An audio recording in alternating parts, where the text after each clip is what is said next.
Hi, I'm Pete. I'm your worthless streamer. Well, guys, I've been talking at people for like 20 minutes now, and nobody's seen a damn thing that I've said or heard. I'm not a regular streamer, so I was away last week. Geez, I'd hate to rehash everything I just went over in the last 20 minutes. Anyway, I'm sorry. I apologize for that. Good morning, everybody. Welcome to the show. I am your host, Quarterdeck Arcade, real name Pete. How embarrassing. So, anyway, let me reset here. Oh, my goodness. Yeah, it's been that kind of a day, I guess. I'm not gonna. Let me. Okay. What did I talk about? I talked about what I went through this week. As you all know, I was in Indianapolis for the Grand Prix, the IndyCar Grand Prix. Covered it, got 9 photos published, really successful. Pretty happy about that. Let me make sure my audio is on. Okay, it is. Good.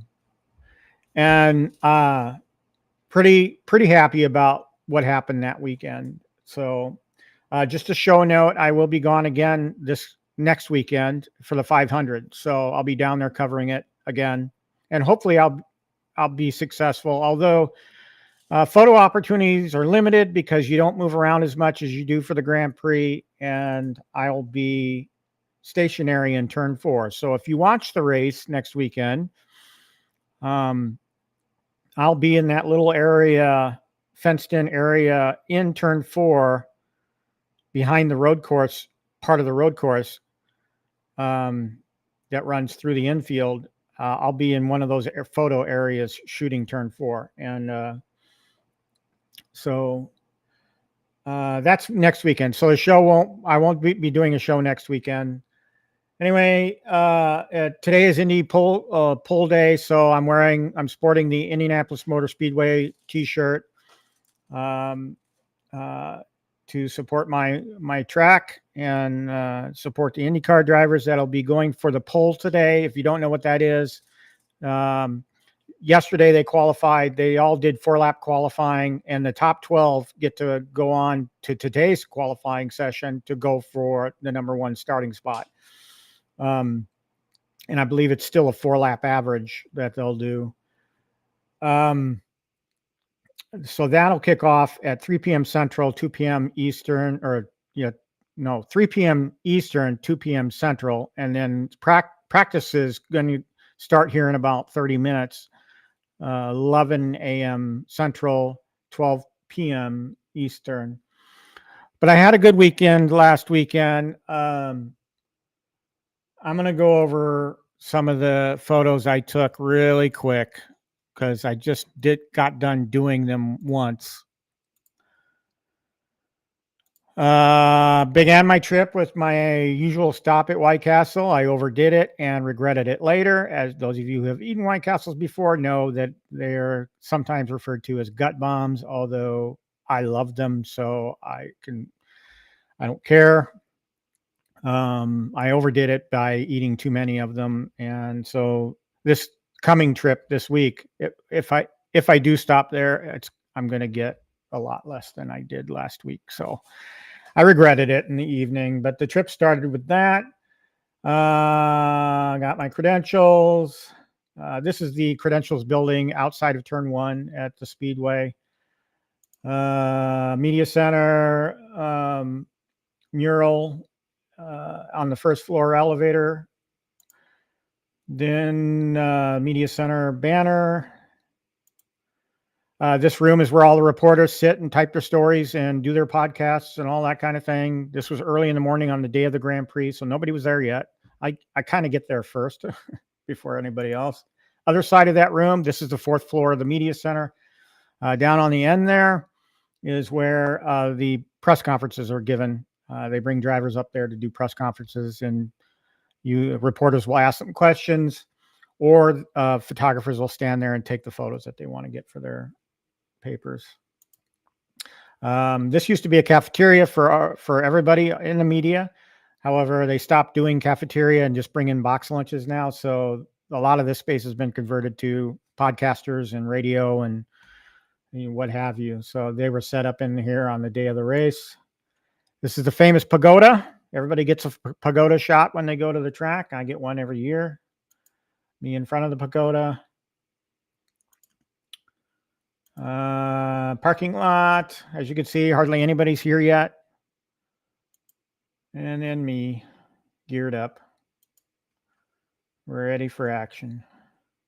So those are kind of my cell phone camera shots. I didn't take many with my cell phone last weekend. Moving on to my race photos. I just went through these when nobody saw them, so I'll go over them again.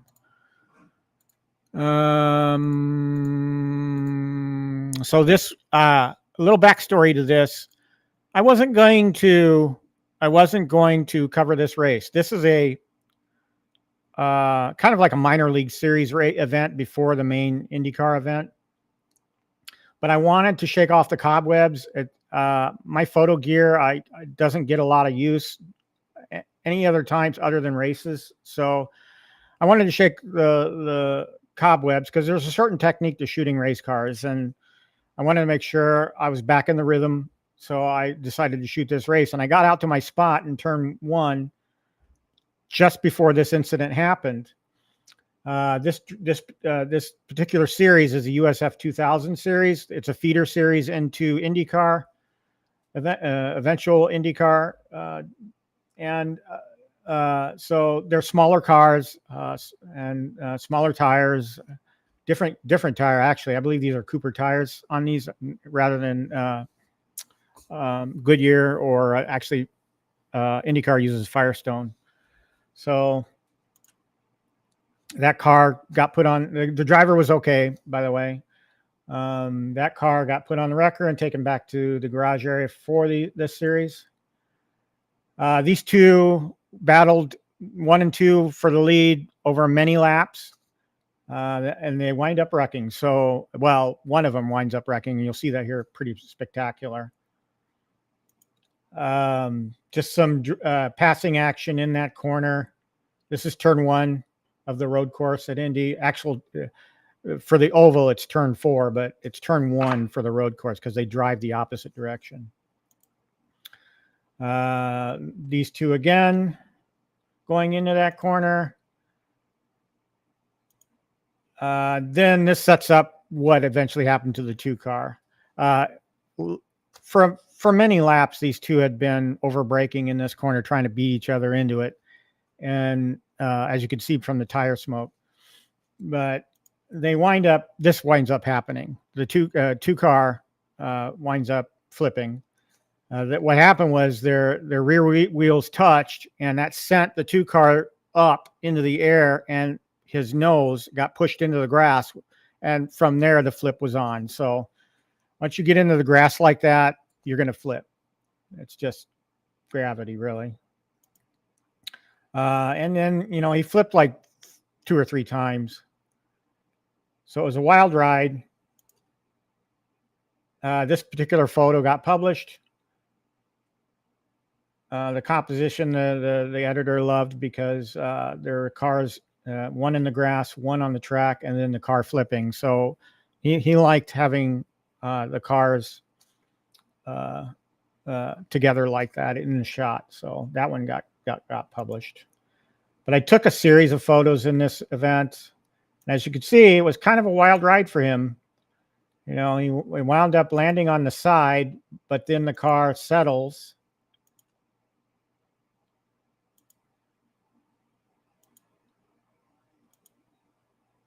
Okay, now, as you can see there, he's got a roll cage. So he was pretty well protected landing on the roof like that. So he was okay. He walked away from this accident, so don't worry.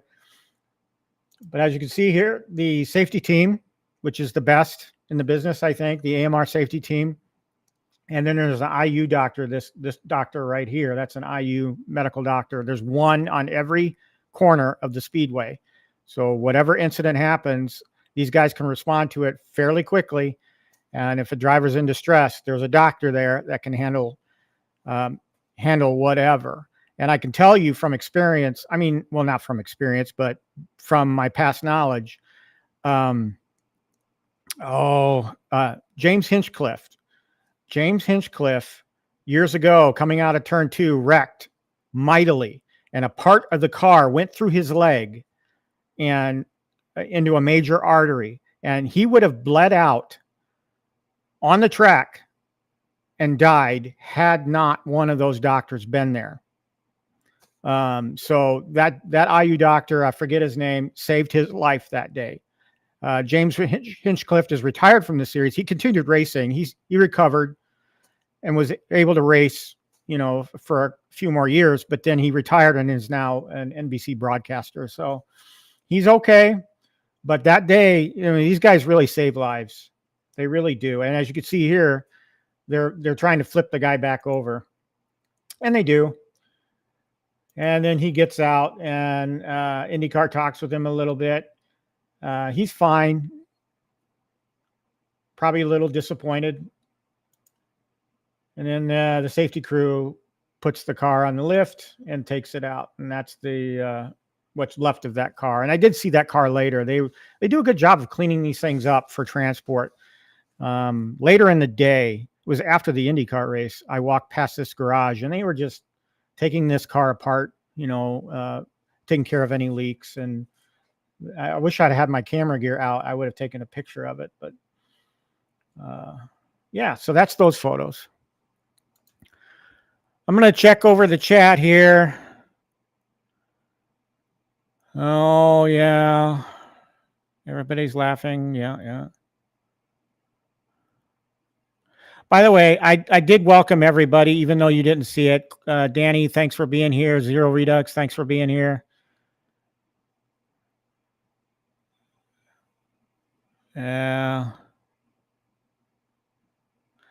Prince Vinny, thanks for being here as well.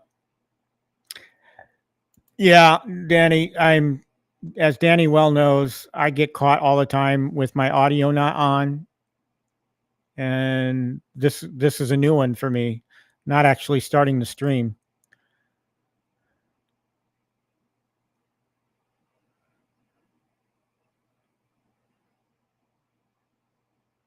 Yeah. Good advice. Good advice. Yeah, you're probably right. Or I could just do things right from the gate, Ted Adam Green, welcome.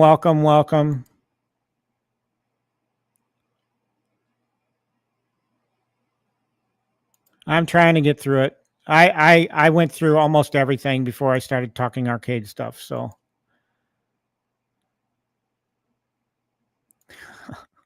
Say hi to Mrs. Cornercade for me.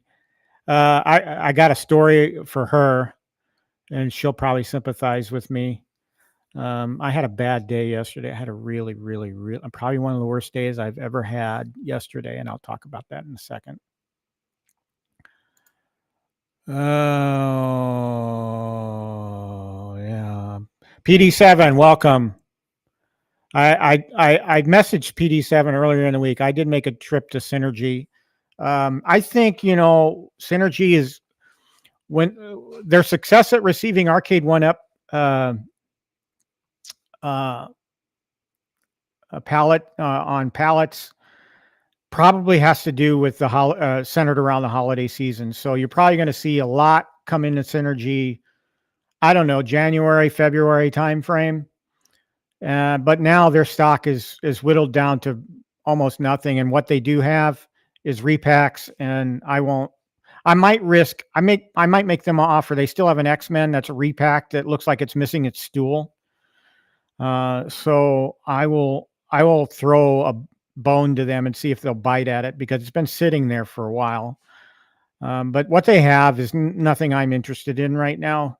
So Probably the time to go to Synergy would probably be right after the holiday season, because all of those returns are coming in and they got to do something with those returns. So, oh man.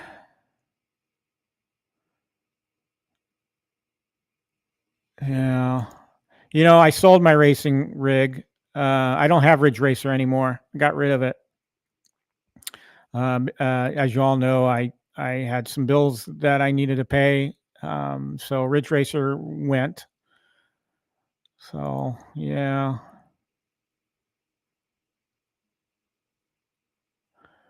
Yeah. My camera gear is dated by about 10 years, but it still gets the job done. A lot of I still have a mirrored camera, whereas a lot of people have moved to mirrorless. But I'm not willing to spend the money right now for what it is. I mean, this gear that I have and use, it's Canon gear, but it's only used 3 times a year, 3 or 4 times a year, and I don't know if I can justify a $3,000 expense on a new mirrorless camera for this yet. There may come a time where I'll do that, but it's not yet. I mean, my stuff is still. I got published 9 times last week with the gear I have, so he's happy, I'm happy, and so I probably won't upgrade anytime soon. All right, so I talked about that. Let's pull that down. Oh, no. See, I'm still rusty, folks. Let's go to the IndyCar photos. And again, I said it, when nobody was seeing me. These photos are straight. This laptop that I stream on is the same laptop I take with me on these race weekends and do my photo work on. So the photos that you're seeing on this stream are the actual photos that I've processed. And I shoot hundreds of photos. Not all of them make the cut. And that's true for any race photographer. I try to take limited photos, but especially on wreck sequences, you let the trigger go and you capture what you can capture. And so I wind up going through the hundreds of photos and picking out anywhere from 25 to 50 photos that I deem worthy of an album. And then I'll make that my race weekend photos. And that's kind of similar to what a lot of us do in this area of work. So let's pull this up. All right. So these are my IndyCar related photos, the actual IndyCar series. And these are garage photos that you're going to see here first. I usually go through the garage 3 or 4 times during different times. I like to do it early in the morning, and then I'll go later during tech inspection and try and catch tech. I didn't catch tech this time because I got there a day late. So a lot of the tech inspection happened the day before, so I wasn't there for it. I did catch one car in tech, probably had failed the day before and had to come back through, but I like to do that. I like to go back another time to try and catch drivers. This race, I did not do any of that. I caught one, the Lundqvist. I caught him driving a golf cart. You'll see that in a second. This is one of the nose cones for Alex Palou, number 10 DHL driver. The number 8 American Legion skinned car. That's also Lundqvist that I just previously mentioned. This is a car that had to go through tech inspection. Again, I don't have the driver names associated with the cars. Some of them I do know off my top of my head. I don't know who was driving this car.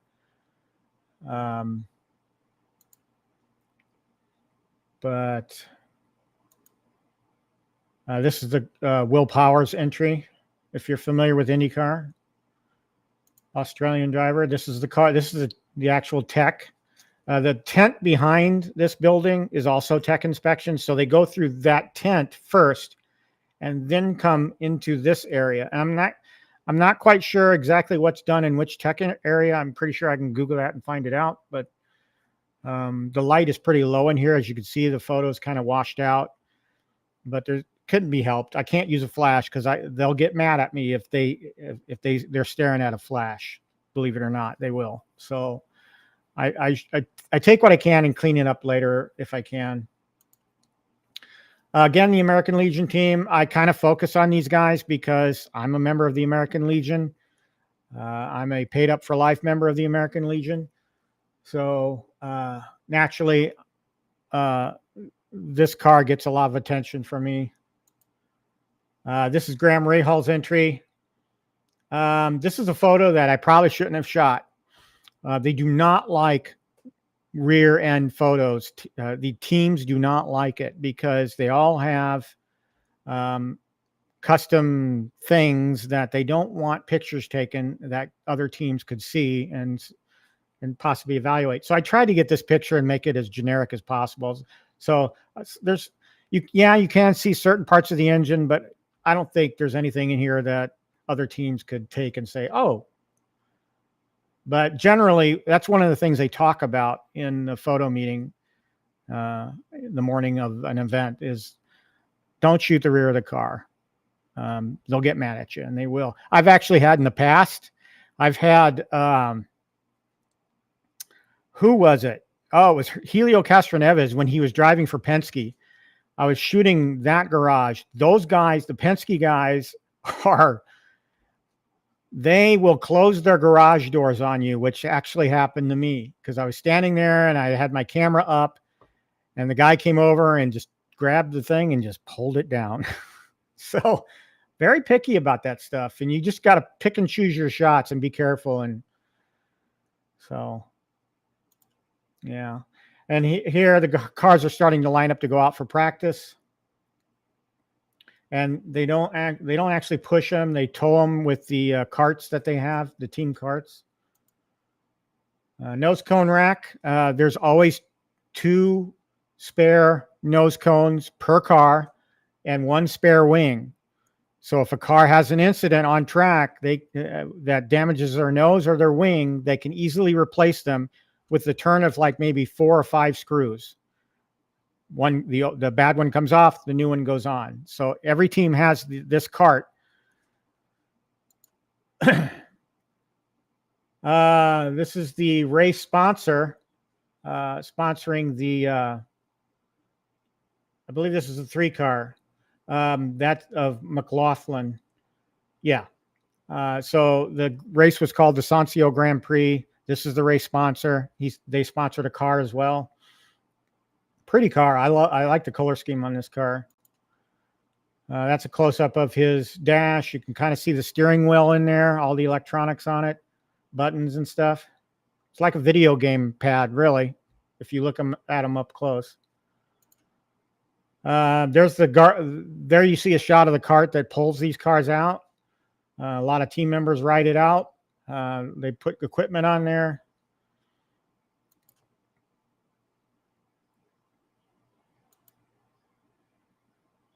I'm going to kind of speed up going through these. You see the traditional gasoline alley sign there, the famous gasoline alley. Everybody gets a shot of that sign whenever they can. This is Graham Rahal's entry. Another shot of gasoline alley with the teams lined up to go out for practice. IU logo, cancer research. I shot this because I'm a cancer survivor, and you know, anything cancer related, research related, I focus on.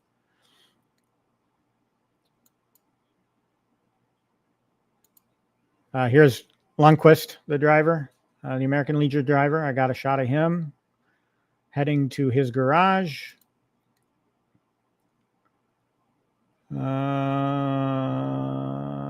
I know who this is. I can't, his name escapes me. Oh, well. This is the High Octane Band. They're there on every race weekend, and they're just banging the drums. I mean, they're great guys.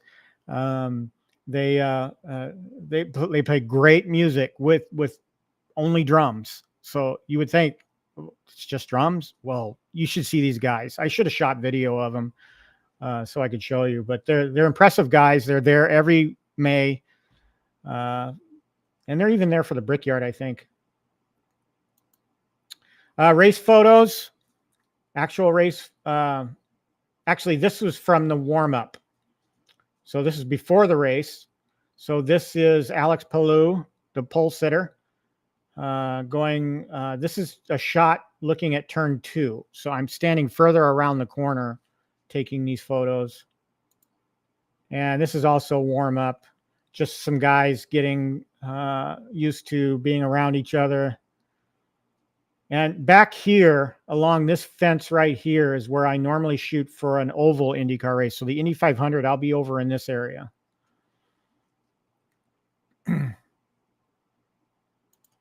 This is the actual IndyCar race, the Grand Prix. Helicopter flew over, and with the shutter speed I was using, I actually caught the blades frozen. So it looks like the helicopter is not under power, but it actually is. But I was using a shutter speed that was programmed for auto racing. So, it is what it is. I don't, sometimes I include these, sometimes I don't. I thought this was cool because it was trailing red, white, and blue smoke. So the corner workers, every race, give thumbs up to the drivers as they go through the course on their warm-up laps. This is Alex Palou going through turn 1. I love this shot because you can see the NTT IndyCar Series right behind him. So this is one of my favorite shots of the album. Then you see some overbraking there going into that corner. The 45 wound up passing him. This was also the incident in which they bunched up. This is the start of the race, actually. They all bunched up in turn 1, and some of them went off track into the grass. This was probably the best photo I took of this because I caught it late, and a lot of the photos from this sequence turned out blurry. So some racing action. I'll go back.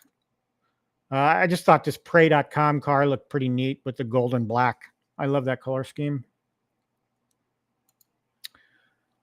More turn 1 over braking. This is a shot from looking at turn 2 with the Prey.com car, and then 2 other cars following behind, just coming into turn 1.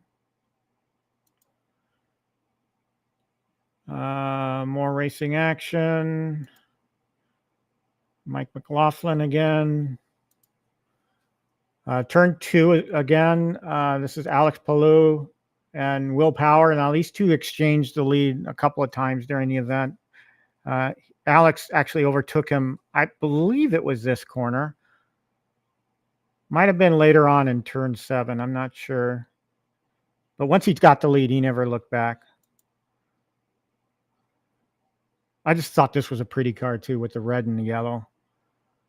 Last year, Alex Palou ran the American Legion colors, so I kind of got acquainted with him as a driver when he carried those colors. Now, he still has American Legion on his car as an associate sponsor, but his primary sponsor this year is DHL.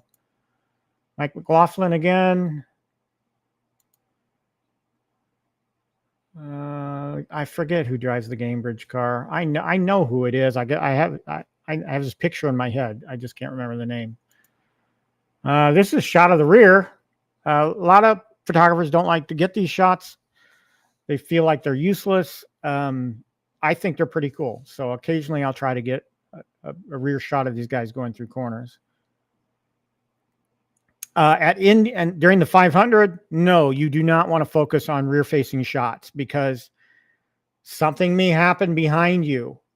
A car may be wrecking, and if you're not looking, it's always important to face forward. If you're not looking, you're going to get hurt. My brother has been in the hospital twice from racing incidents on the track. My brother was a former photographer at the track, and he doesn't do it anymore because his back's so wrecked. And that wasn't because of his injuries from wrecks. It's just that over time, his occupation caught up with him. And so he doesn't shoot there anymore, but he has made trips to the hospital a couple of times. Graham Rahal going through the track. Usually he's pretty good at the road courses, but for some reason he sucks for the 500. And he's one of the guys today that are fighting for their lives to make the race, the 500. And I can't figure it out. He does so well on the road courses. And he was actually one of the top movers of the race. I mean, he started in the back and just weaved his way through the field. I mean, he's really good at road course racing. 500 ovals, I don't know if their 500 motors are just underpowered. I know, I believe he drives Hondas. Some of the Hondas did really well. A lot of the Hondas did not. And I don't know why that is, but anyway. This is Scott Dixon. Great guy. Actually chatted with him briefly for a few moments in the elevator on the way up for an interview. He's a great guy, at least for those few moments that I met him. This is Lundquist. Again, Alex Palou carried these colors last year. This is turn 7 and 8. Actually, this is actually turn 6 and 7. Just like to get a shot of the several cars in frame going through these corners. There's another shot. This is Will Power chasing down Alex Palou, trying to catch up to him, trying to retake the lead. He didn't make it. There's Alex Palou in the lead.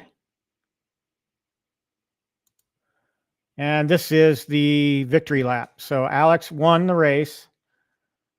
And during, when I make these albums, I like to make 20 by 30 posters. This one made, I did like 2 of them this go around. This is one of them. The other one was of that flip that from that other race, but this one got published. And so I'm pretty proud of this picture. I think it's pretty. I love the fist pump. Last year he won the race too, and I got almost identical shot, but he did 2 fingers, you know, the peace sign. So yeah, so this is the final shot of that album. So thank you for bearing with me and showing off these photos. Okay, we're 30 something minutes in of the real show, probably 50 minutes in if because I was talking to myself. Just scanning the chat. I apologize if I haven't gotten to the chat.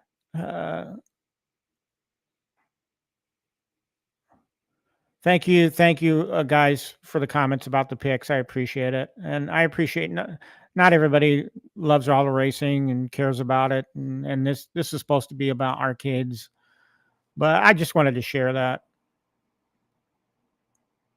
Thumper Squid, welcome. Thanks for joining.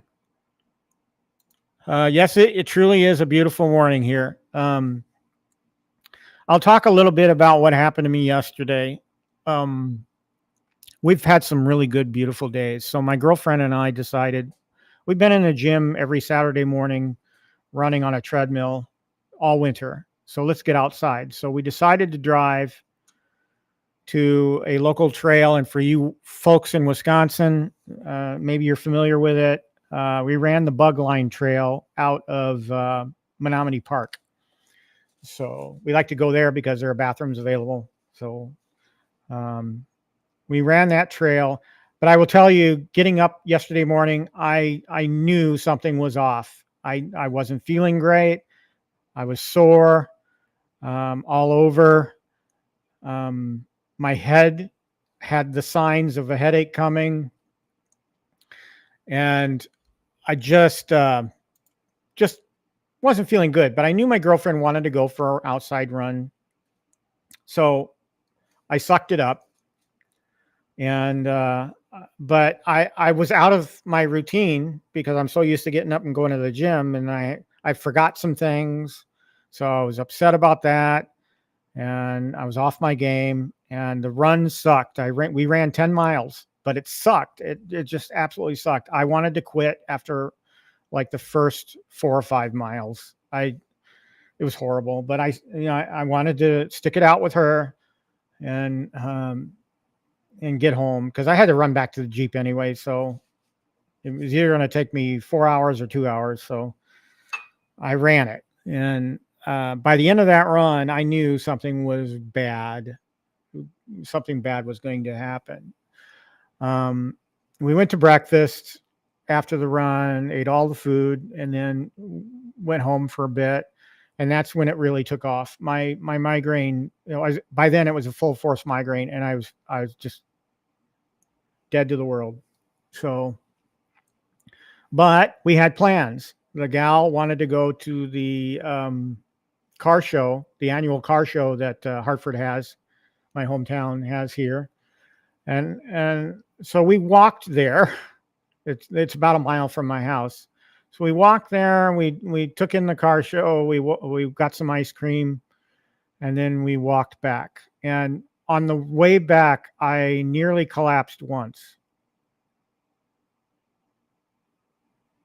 I'm serious. It was that bad. It was a hot day yesterday, warm by recent standards anyway. And the migraine, it was one of the worst migraines I've ever had, to be honest. And so I nearly went down halfway home, and I got back up. But once we got home, I knew I had to take my rescue med, and I had to just sit down for the rest of the day. And that's how my day went. So that was yesterday. So I couldn't get anything done. All I did was sit and relax with the girlfriend and watch TV. And sometimes you got to do that, regardless of whether you have a headache, not, or you're not feeling good. And yesterday was that day. We just didn't do anything else after that, except we went out for dinner later after I was feeling a little bit better. But it just, and this is why I say I sympathize with Mrs. Quarterdeck, because she knows that, these migraines can be pretty intense, and they are. And so my rescue med did not work as fast as I would have liked it. Sometimes it works fast. Other times it doesn't. Yesterday, sorry about that. Yesterday was one of those times it didn't work. So I went to bed, got up, went to the gym as normal because I felt 100% better. And I was able to function. So I got a good workout in this morning. I was back at it. And yeah, so that was my day yesterday. Anyway, you guys probably don't want to hear about that, but that's what I went through. All right, let's unshare that. All right, what are we talking about here? We're almost an hour into the show.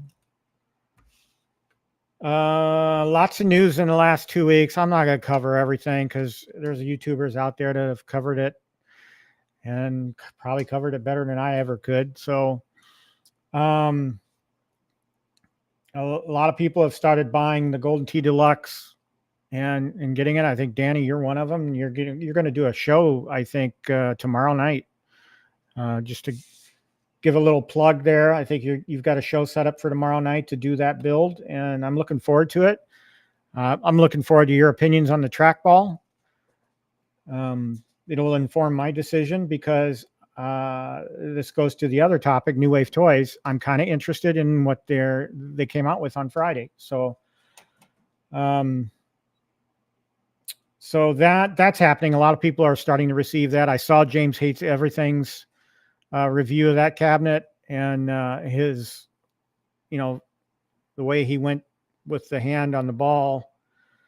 So I'm a little bit concerned about that, but again, I'm not a frequent Golden Tee player, so maybe it won't affect me, the ball being so close to the screen. But the fact that I don't have as much nostalgia for Golden Tee may make me lean towards the New Wave Toys and GRS product.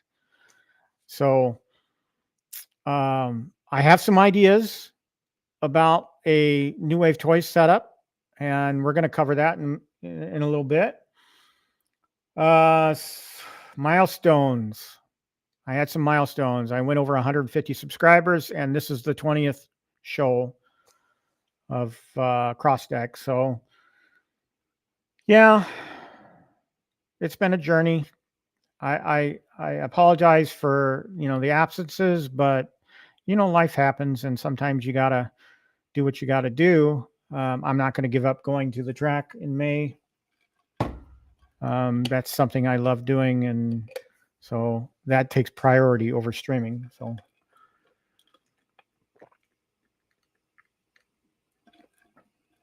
excuse me while I lubricate.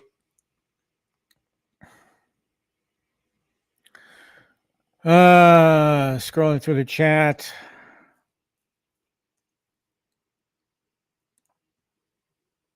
Quarterdeck, thanks for joining, man. Appreciate it. Oh, fellow sufferer, yeah.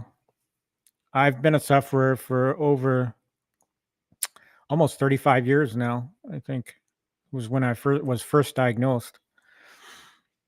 They've gotten better though. I mean, with my particular med regimen that my doctor, a current doctor, has me on, they happen, but they happen a lot more spaced apart than they used to. Because I used to get them like 3 or 4 times a week, and that put me in the chronic territory. Now it only happens like once every couple of weeks or 3 weeks. So I'm blessed. As you might think, well, that sucks. You're still getting migraines. Well, to a migrainer who has 3 or 4 a week, 1 every 3 weeks is a blessing. Okay, it really is.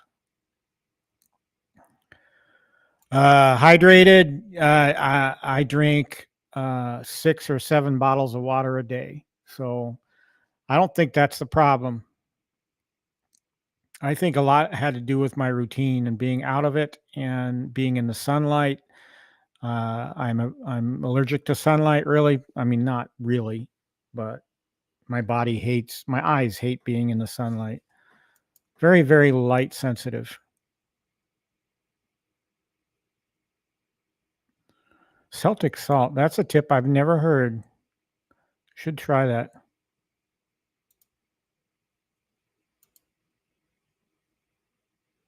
Yeah.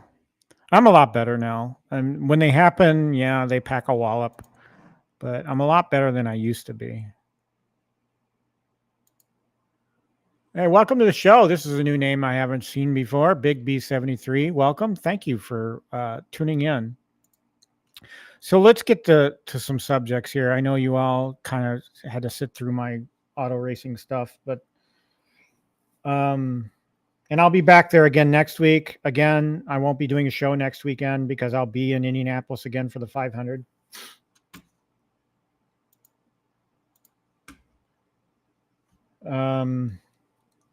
So let's talk. There's some other topics I could touch on, but I think primarily I'm going to stick to the New Wave Toys stuff for today.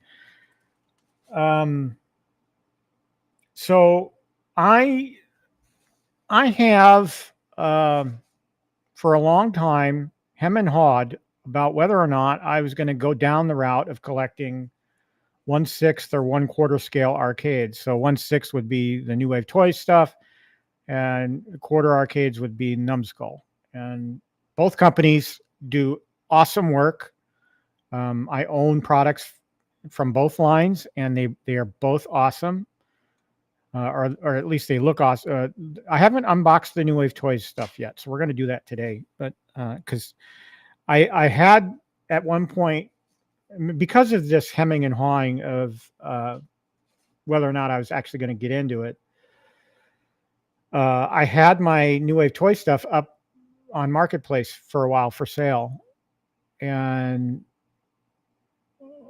I decided to take it down and hang on to them. So I've decided to start collecting some of these. What I do have, let's go to my cell phone camera.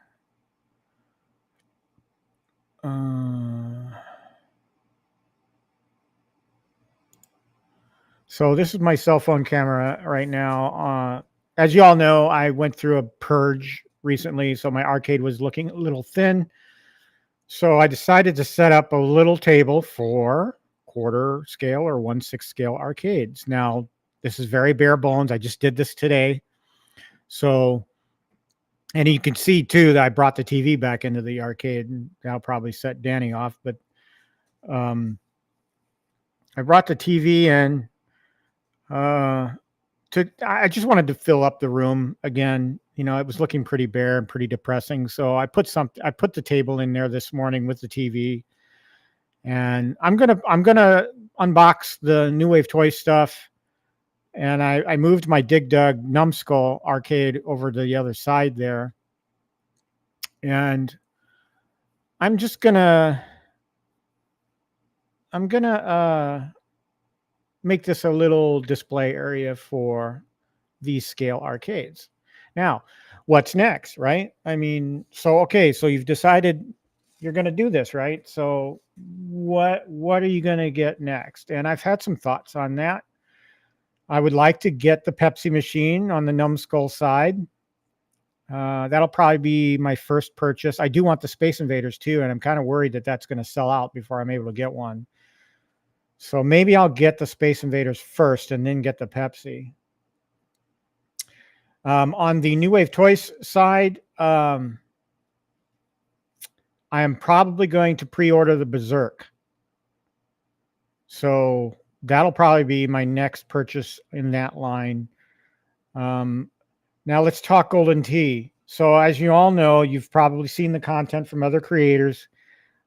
Friday, Glenn and Shiloh from New Wave Toys, Glenn from GRS, announced their collaboration for a 1/6 scale Golden Tee. And it was pretty unique looking as well. So I think they've stepped up their game here in the 1/6 scale line of arcades. And Glenn has produced this great looking desktop control panel that interfaces either wirelessly or wired, whichever you choose, to the New Wave Toys Golden Tee. So the reason why I set this up the way I did is looking forward to that eventual purchase. And I say eventual because I'm pretty sure I'm leaning towards getting the New Wave Toys Golden Tee. Of course, I only have like 28 days left to decide if I'm going to get that 20% discount on the pre-order. So I'll make a decision within the next 28 days. But I specifically did this table setup so so Glenn's control deck could sit right there in front of that TV, and then I could plug the Golden Tee arcade into the TV and play Golden Tee that way. Because I just feel like without anything, bare being in front of that trackball, I just think that's better.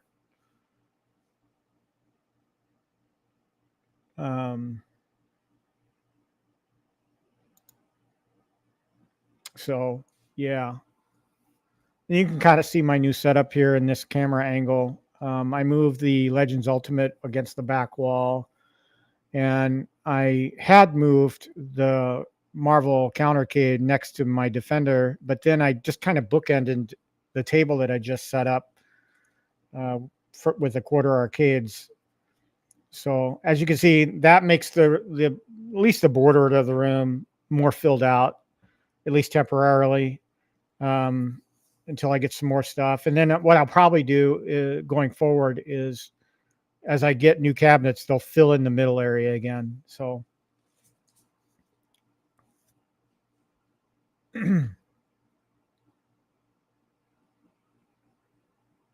Gotham, good to see you.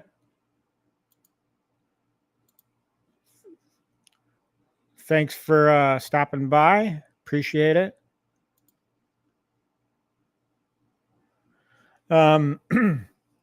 So let's see. I had a page pulled up here. Let's see. Let's share that out. Let me go back to desk camera. All right. So as you can see, there's 28 days, 8 hours, 46 minutes, and 38 seconds left to jump in on the pre-order to get 20% off with the code Golden35. So I'm actually kind of impressed by this control panel. What I'm curious about is whether or not the control panel can eventually be used for other things, for like maybe a Raspberry Pi. I think P-Dubs pointed this out on his stream last night or on Friday. So I'm curious. Is it a deal breaker for me? No. But this cabinet, I think, just looks amazing. This 1/6 scale cabinet. Again, not a lot of nostalgia for it, but I recognize the game for what it is in the arcade history. So if you want just the replicate itself, it's $250. If you want both, they're bundling it for $400. But with that code, kind of knocks off some of it. Now I hear that shipping is kind of ridiculous. So let's see. Let's go through this right now. So $399. We'll add it to cart.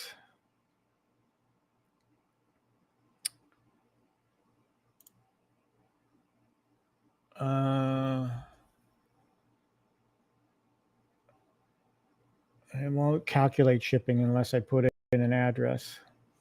So let's do this.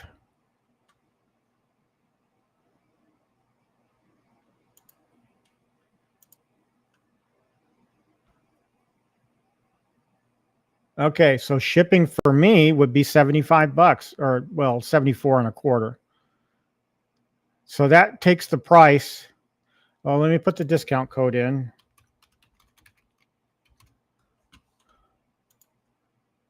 All right. So, let's see if I can block this out. Yeah, no. Okay, so I'll put this back up. So as you can see here,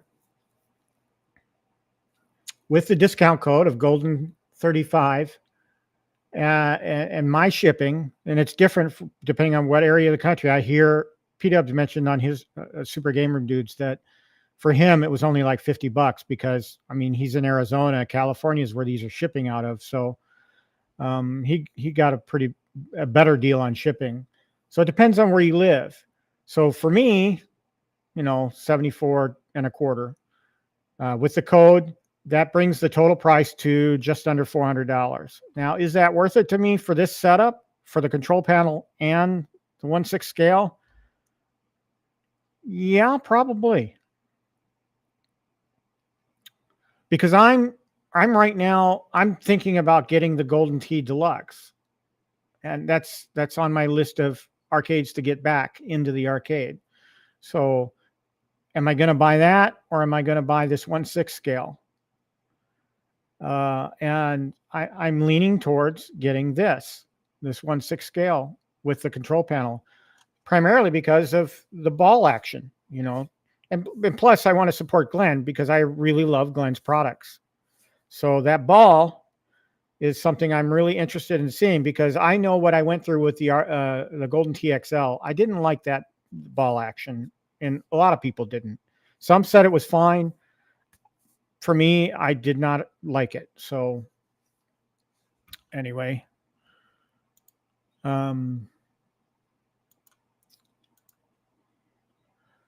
so let me cancel this so I don't actually put the order in yet because I'm still deciding. Where's the cancel button? There it is. Remove. All right, cart empty. Good on me. So, after watching Shiloh the other night on Glenn's show, I'm like, I really got to start supporting these guys because I think I'm really going to start picking these up. And they're they're a cheaper alternative to Arcade 1-Up. Yes, they're getting more expensive, and that's just because materials are getting more expensive.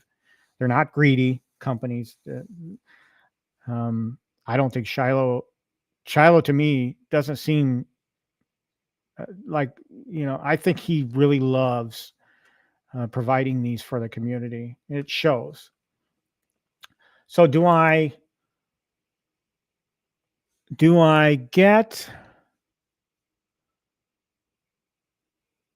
let's see, what do they have for sale now that's available? I already have Dragon's Lair.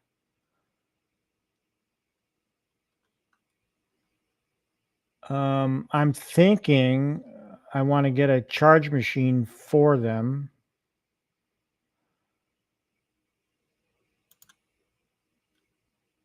There's a Qbert Replicate. Oh, it's sold out.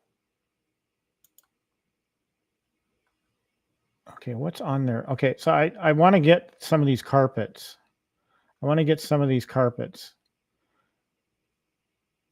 To try and put on the base of that table to kind of make it more arcade, give it a more of an arcade feel.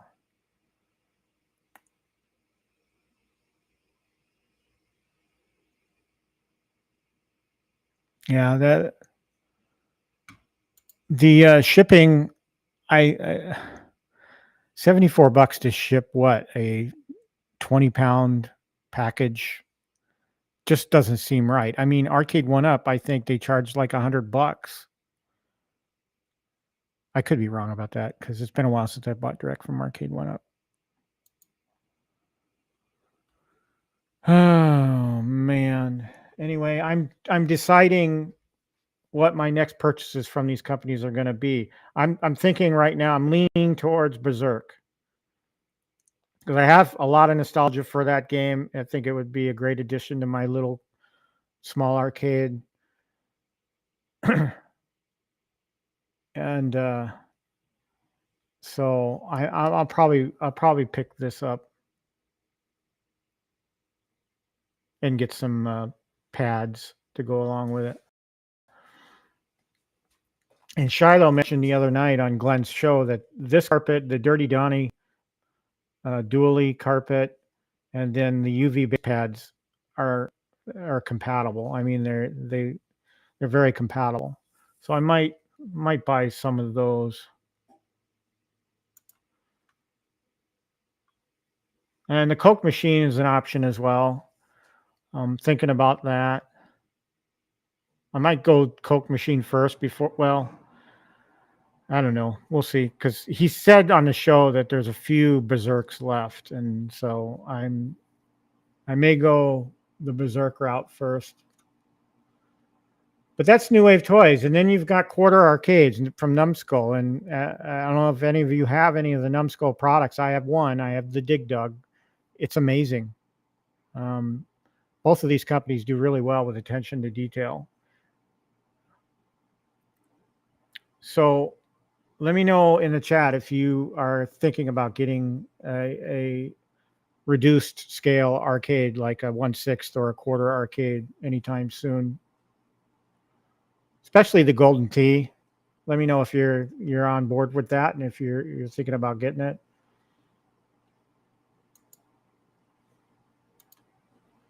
But as far as Numskull products, it's either going to be Space Invaders or I'm going to start with the Pepsi machine.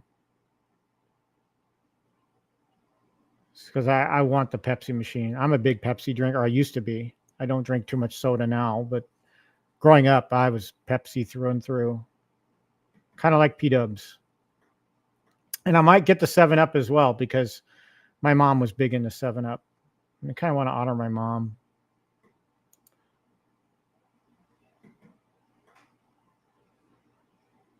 So I'm going to be making purchases later today.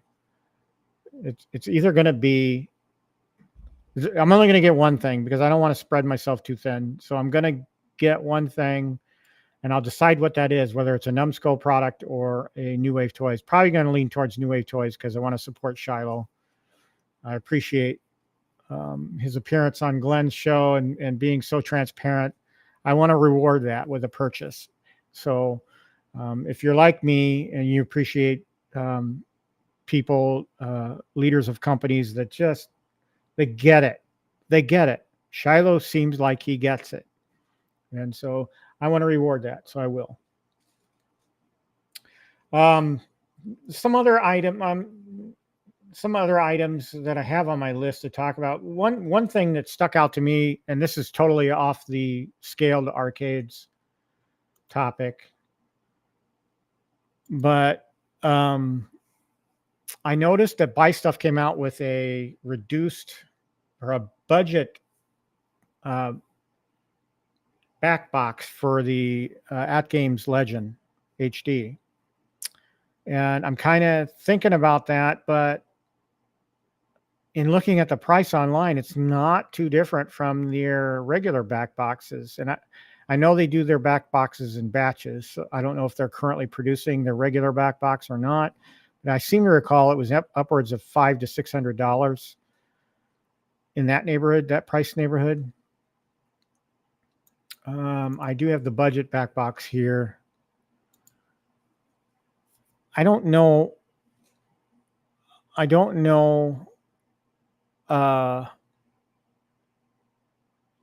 This looks pretty plain vanilla to me. Now, granted, there's options for artwork here. You can order artwork for it. I would have to get the Metallica artwork if I replace my back box. And you also have to add the DMD as an add-on. So I selected budget back box with DMD. Speaker grill covers. I'd probably go with chrome. You can add a plexi, and you can get various other options with it for your HD. So I'm thinking about it, but with options, I'm looking at $408 for the quote unquote budget version of this back box. And if I'm going to spend $408 for a budget version, why don't I just suck it up and pay the extra $100 to $200 more for the deluxe back box? I mean, that's how I feel anyway.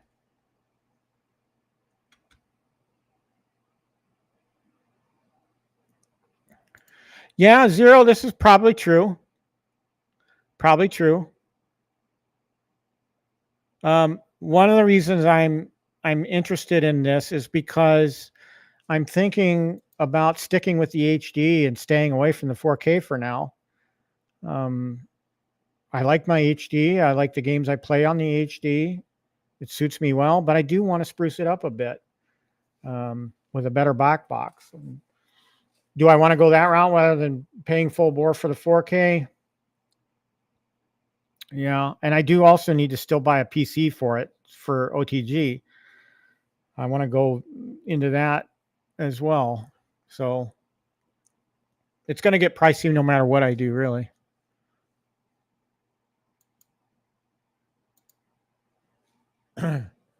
Looking through, let's see. I kind of agree with you here, Big B73. Some of you know I had to get rid of a bunch of my arcades recently. So I need to build it up again. So I'll still be trying to do that while still supporting these smaller companies. So I right now I'm still focused on getting a Dragon's Lair. There's one here in the area that's for sale, and I am really interested in that. If I can cobble together the cash, I will probably make an offer to this guy, and that'll probably be my next 3/4 scale in the arcade. But I do also want to try and support. I have an arcade budget. I've gone over this in previous streams. I'm not going to rehash it here again, but I have budget categories. I have an actual budget category for arcades. So as that budget grows in funds, I'm going to make purchases out of it. So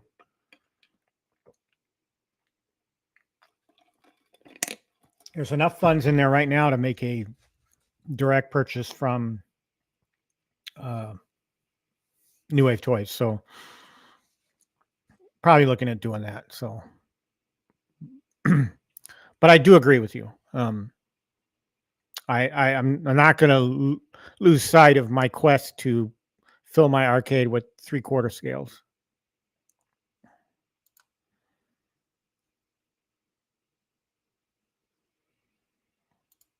Oh, this is something I hadn't thought of. Maybe I should wait a week. Maybe there will be some Memorial Day sales.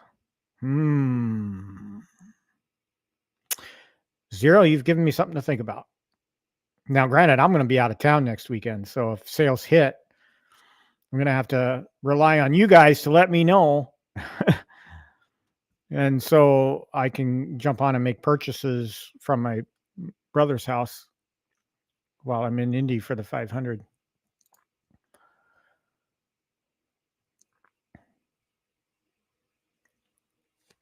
Oh, gosh, excuse me. I should have a cough button on here.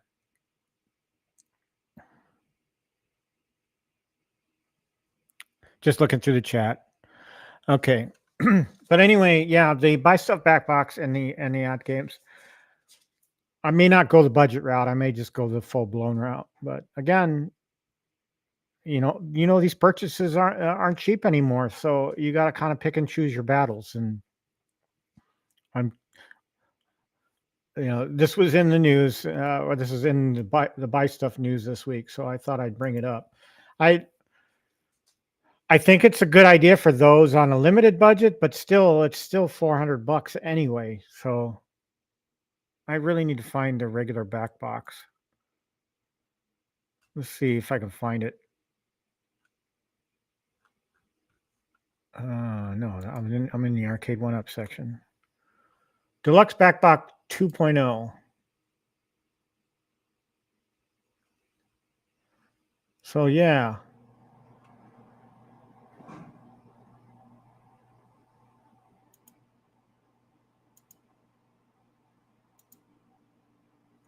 So going with the BB3, and I'd probably get custom graphics on here. You choose your speaker grill covers. You got all your options here. But here, I mean, $100 more for the deluxe. $100 off isn't much of a break when it comes to these back boxes. So I'd probably just splurge and get the deluxe. Other stuff to talk about. I'm not going to talk about At Games 4K. There's been a lot of chatter in the groups and on YouTube content about the graphics on the recently released TNG table not being 4K, and I don't know if that's true or not. I don't know if the game is still good without it, but I mean, if you're owning a 4K and you have the TNG table, I mean, you tell me, what do you think of it? Does it make you happy? If it makes you happy, great. I'm not going to jump into 4K pinball or 4K pinball just yet, so I don't feel like I have a real big leg to stand on talking about it. So I want to try and improve my HD, which is, what I think some people are doing. So that's all I really had. So I think what I'll wind up finishing up the show on, the note I'll finish up the show on, is setting up these, unboxing these New Wave Toys quarter arcades, which I left boxed with the intention of selling. And I'll switch over to my lavalier microphone. We'll get this off the screen, and then we'll switch cameras to, we'll just go to that camera.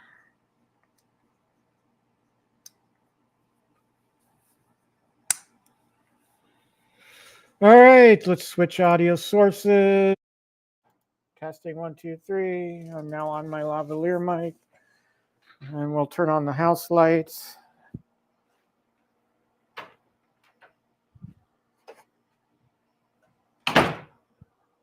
All right.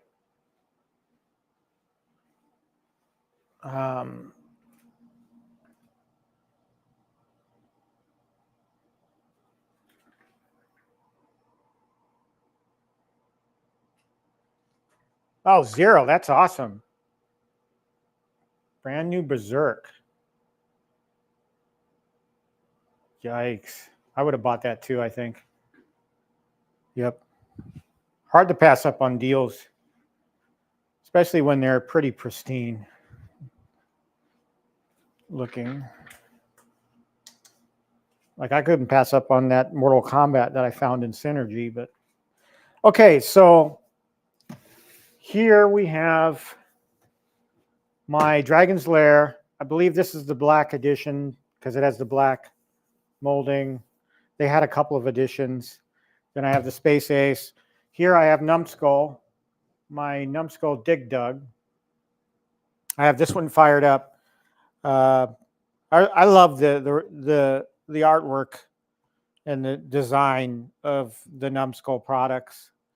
Should I choose one and over the other and go that route for collecting? I don't know. I think there's space for both. Yeah, one's New Wave Toys is a little bit smaller. So let's see. Let's open this up. This will be, well, let's do Space Ace first. Let's do Space Ace.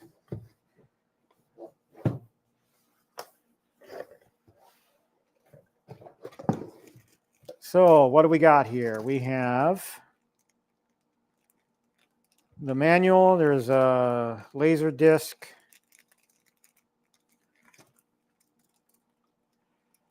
It's a cool little laser disc, which I'll pull out here. Now I bought these off Marketplace. So 0, you just mentioned you bought the Berserk. So there's a little laser disc replica here. Try to hold that up. It's pretty cool. And there's some coins in here that New Wave Toys is famous for. We have our USB cable. Here we have some different button colors. So if you wanted to change the button colors, I think that's what this is. So you get some button colors choices.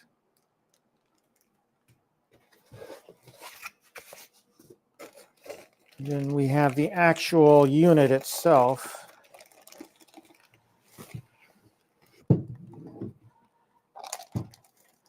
There's nothing else in the box other than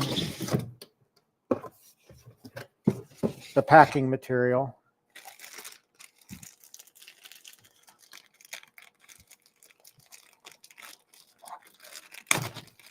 Some people are saying, oh, why are you opening it? Why don't you just leave it in the packaging so you could sell it later? I don't know. I kind of want to move forward with beginning a display. So, all right. So here we have the Space Ace. Turn this more towards the camera. Got your nice marquee. You got what looks to be, I don't know if they're, we'll find out when we turn this on, but it looks like it's got, the digital displays on the back there. We got our plastic protector that we'll pull off here. And then we have our coin door. Does that open? I don't know. I don't want to force it.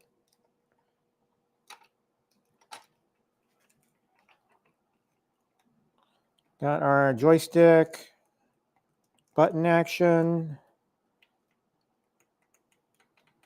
Not sure what all these buttons do, but I guess it helps to read the manual. So looking at this, I mean, it's got the 4 feet, rubber feet on it, so that's good. I'm curious, the coin buttons. This door looks like it's supposed to open, but I can't. I'll have to read the manual. I don't know. It's loose anyway. So we have the artwork on the side, marquee, and then the other side. And here's the back. So on the back, we have your power button, your volume control. There's a USB connection here. Then you have your USB 1, USB 2, and HDMI out. So I could run an HDMI cable from this to that TV. Maybe I need to get an HDMI switcher, for this. Speaker on the back. Let's get this thing fired up. I don't know if I want to change the joystick. I mean, I don't know. I'm appreciative that they included all this, but I kind of like the red anyway. So.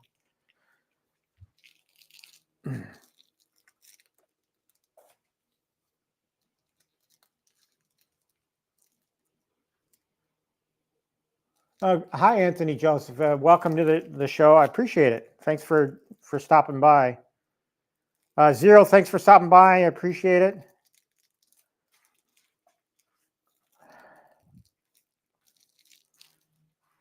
All right, let's get this thing going. New Wave Toys, Space Ace. These things have sat on shelves, sat on a shelf in my arcade for weeks and months without me ever unboxing them or firing them up. So I think now is the time.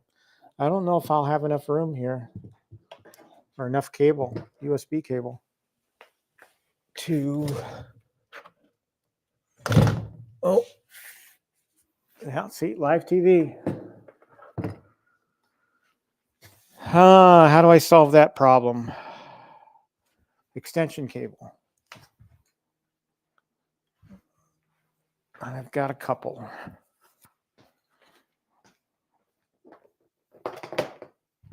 If you have these arcades and you do LED lighting that's powered by USB or anything USB powered, you realize that having USB 2.0 extension cables is actually essential.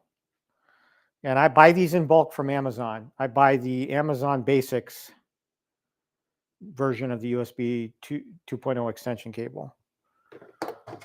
So we'll go ahead and connect the USB extension and run that down into my USB power.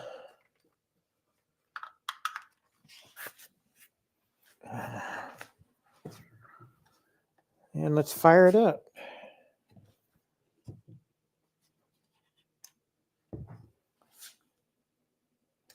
Oh, that's awesome. So the LED lights light up.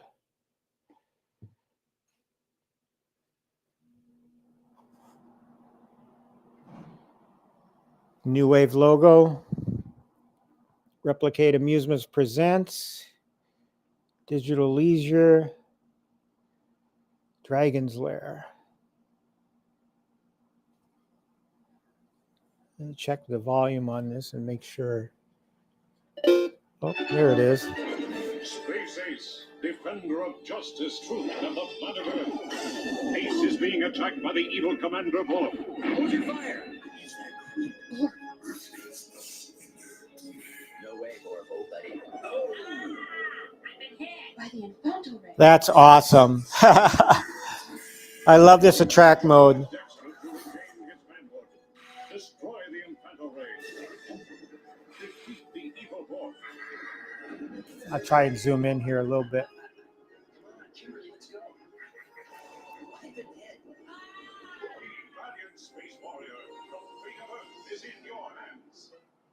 I realize it's not the best picture.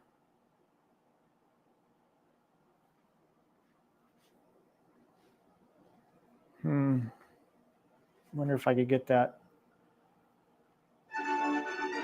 Space Ace, defender of justice, truth, and the planet Earth. Ace is being attacked by the evil Commander Bullock. Maybe if I turned off the house lights.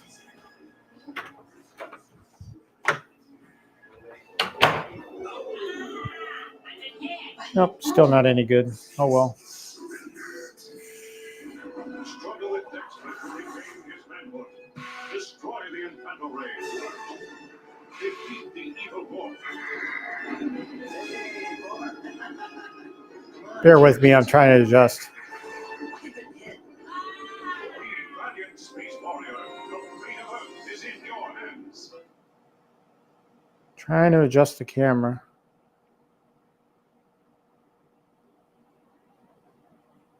All right, so I'm turning down the my cell phone camera settings. That's a little bit better. Space Ace, defender of justice, truth, and the planet Earth. What's it doing here? Being attacked by the evil Commander Bob. What happened?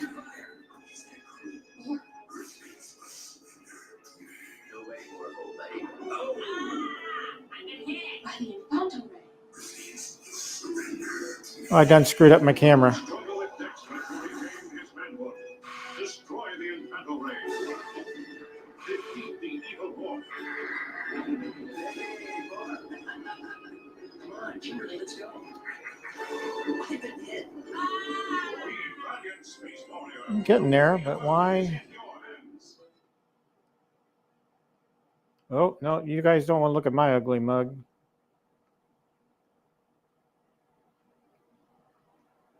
All right. Space Ace, defender of justice, truth, and the planet Earth. Ace is being attacked by the evil Commander Bob. Hold your fire. You know, I probably should have done this before the show.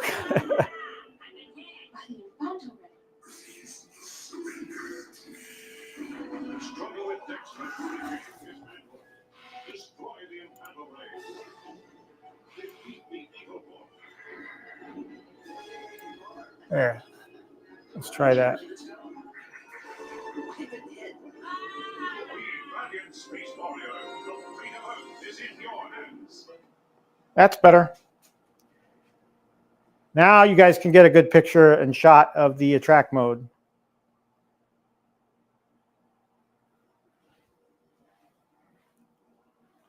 All right, so let's try. Space Ace, defender of justice, truth, and the planet Earth. So we got our player one. By the evil Commander Bob. Hold your fire. No way, Lord. Oh, got a coin up.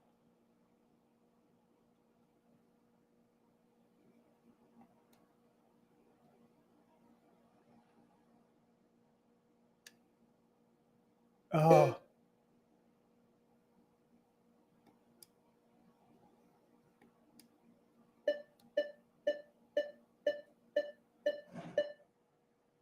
There's their ship.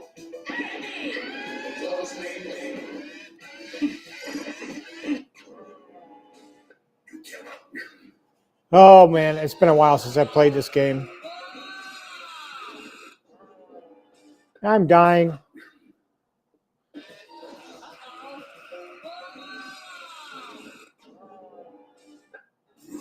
Well, I'll have to learn about this game. Space Ace, defender of justice, truth, and the planet Earth. Ace is being attacked by the evil Commander Bob. Hold your fire.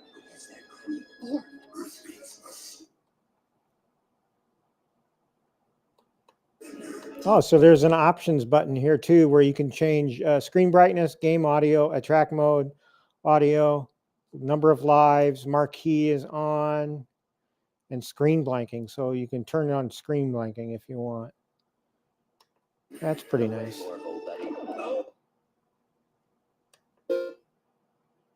So you have to press it twice to actually get a coin in. The little countdown there. There's their ship.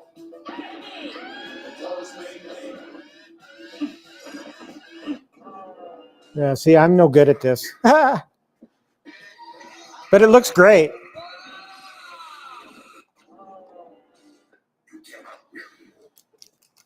That's why we have manuals, right? We read the manuals.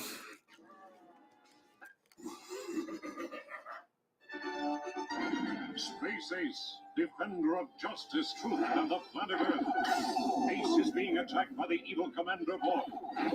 So I'm just doing some chord tidying here. I'll turn the volume down.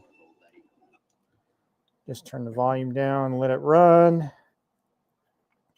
So my intentions with this table, now this table may go away if I start building my 3/4 scale arcade collection up again, because it primarily isn't 3/4 scale arcade. So I might move this display somewhere else.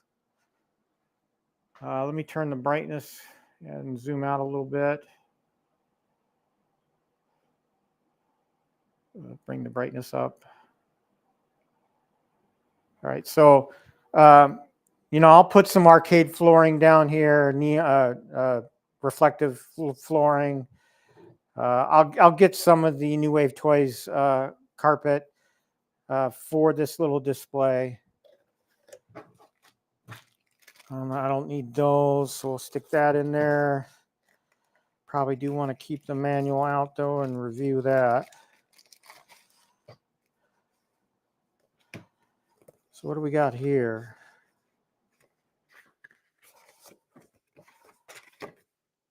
Oh, so it's kind of like a poster, Space Ace poster. That's pretty slick. I like that collectible poster. So that comes with it. And you got the manual, which is probably helpful to read since I'm not extremely familiar with. This is the first time I'm unboxing a New Wave Toys item. So we've got some coins in here, and we've got the laser disc. So I'll keep those in the box for now, and I'll look at them later. So that's Space Ace.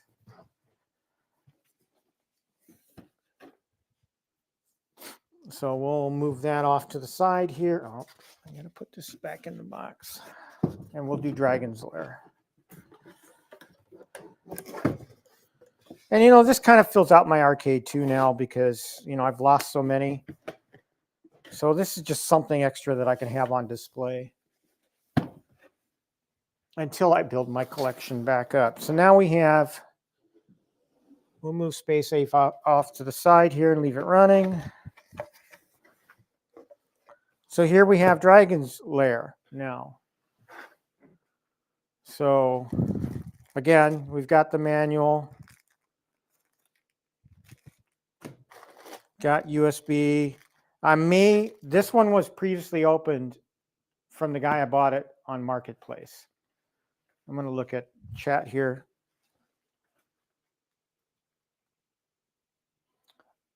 Biggie D, welcome. I've kept them on the box for several months, and now I'm just unboxing them because I've decided to keep them. I had them on Marketplace for a little bit. I decided to sell them. So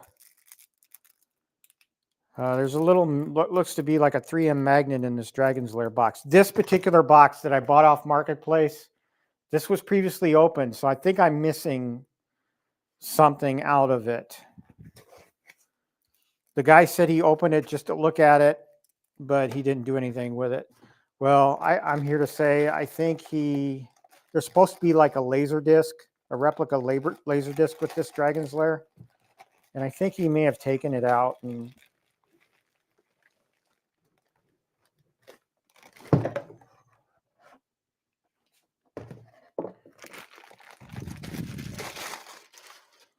all right, so similar to the Space Ace, we'll rip off the plastic. I'm not sure what this is for. I don't have any coins with it. I don't know how this coin door opens. It does feel like it should open. I don't have a replica laser disc though. The box says it comes with a bonus replica Laserdisc player, and it's not in here unless it's inside the unit. It might be inside the unit. Oh, here's the coins. Coins were shoved in the back here.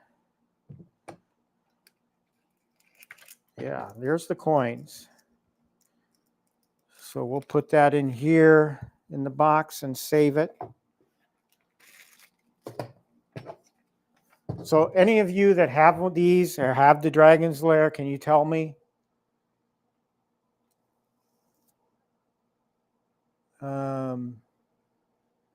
Because I don't know if the laser disc is inside this thing. Let me look in the manual real quick. Just to see, because they may have mounted that laser disc in there. I don't know. Again, I've not really experienced the New Wave Toys line of products until today. I've owned them. I've had them sitting on a shelf in the box. So 3, 4, 5, add credit buttons, menu button, stash box handle. So how do you open the stash box?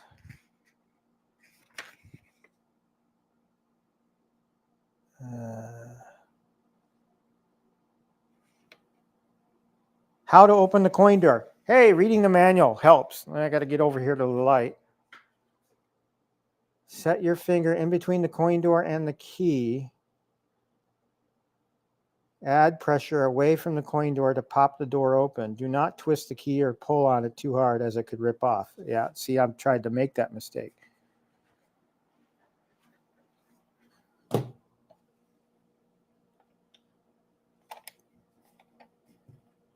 See, it's supposed to pop off. Add pressure.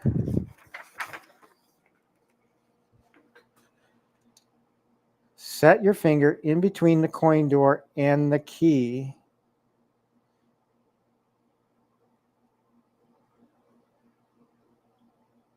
Add pressure to pop it open.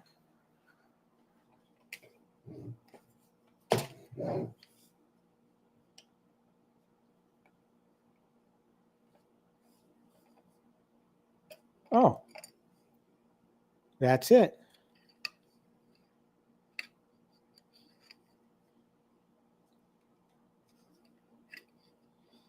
All right, so I have it open.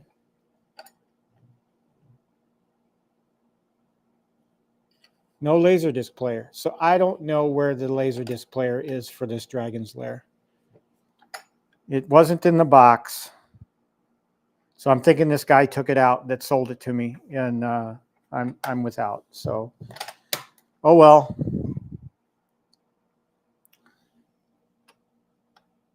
Let me see if it's the same for opening this door.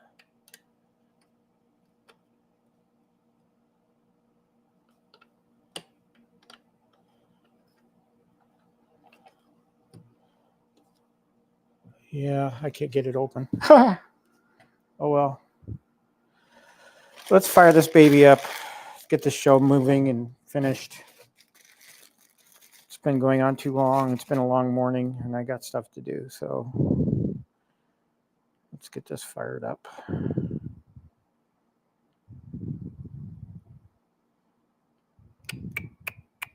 Again, this is the first time I'm experiencing New Wave Toys. I'm going to need another extension cable here. Actually, I don't want to. Let's get that loose and then we'll just use the extension cord for the length. So we'll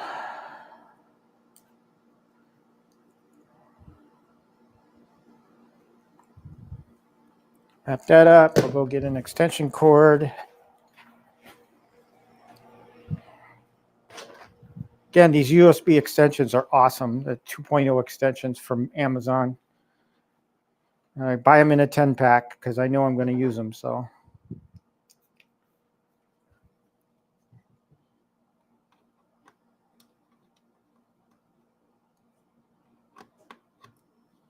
All right.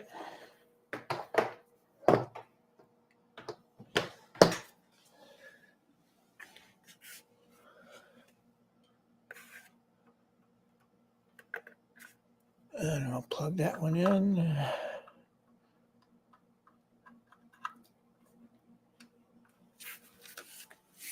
Got power.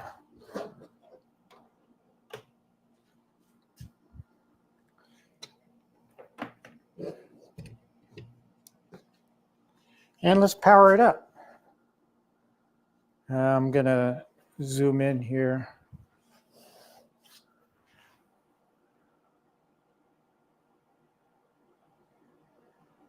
And lower the lighting.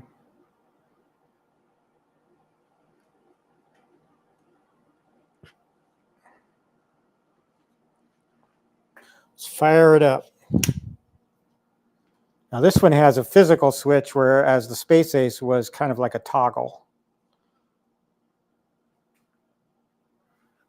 Great looking marquee. We've got the digital display. And then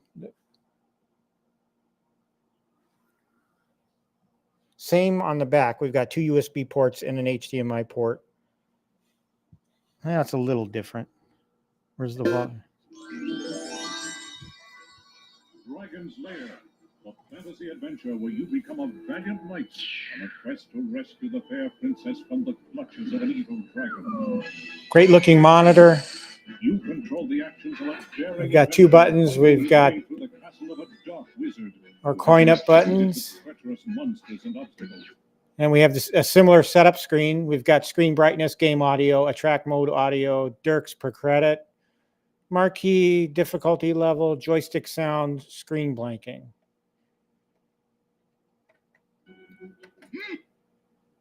Insert coin. So the coin up button, and then press player 1 start. Again, I suck at these games, so I haven't played them in a while.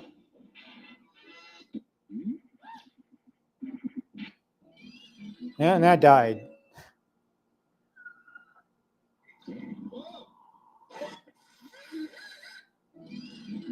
And I died there too.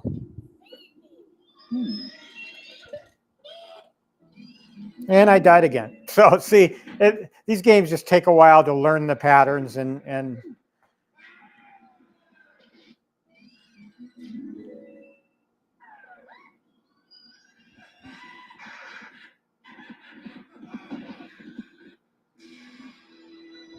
oh, I made it through that one. Huh.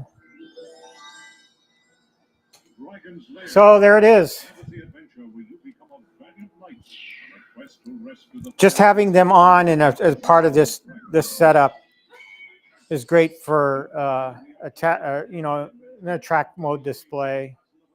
And I'll learn to get better at them. And I may hook up HDMI cables to them. Maybe even try an external control with it. In the mysterious caverns below the castle, your odyssey continues against the awesome forces that oppose your efforts to reach the dragon's lair. All right. Lead on, adventurer. Your quest awaits.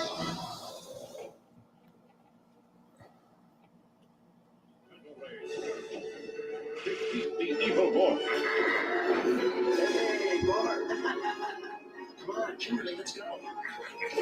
So we'll start out our display with these 2, and we'll let them play through attract modes.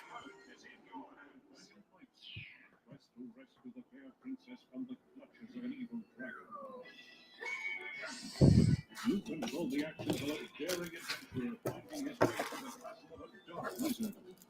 I'm not sure what this is for, unless it was to hold the Laserdisc player, which I don't have. So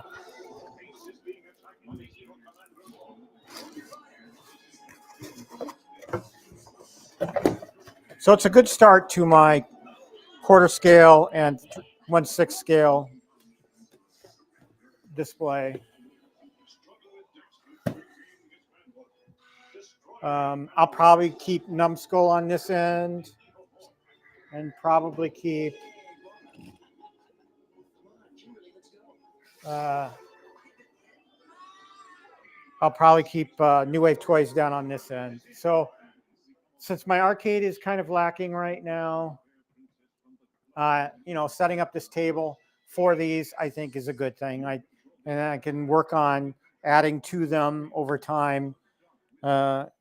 Probably have a purchase for Numskull coming up, and then a purchase for New Wave Toys coming up.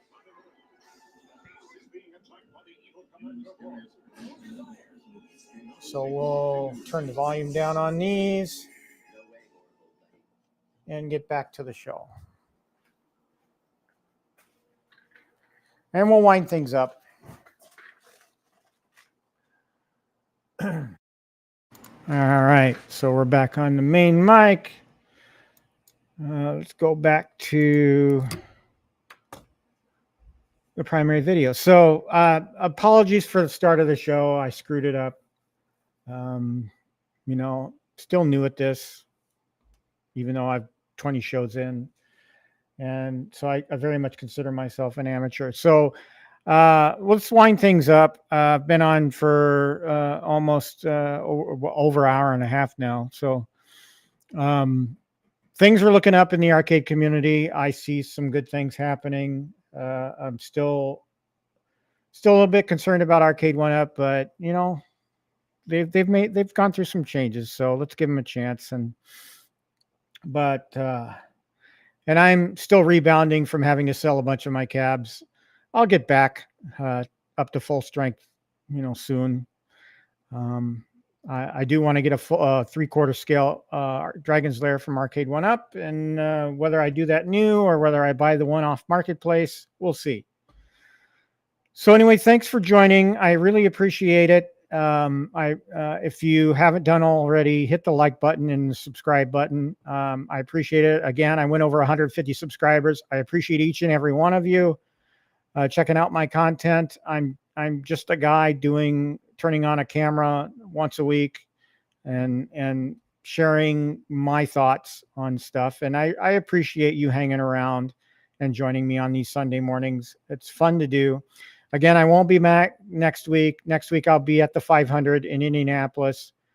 I know I mentioned I might do some live streaming from there, but it hasn't been something I've been able to do. So I might surprise you. Who knows?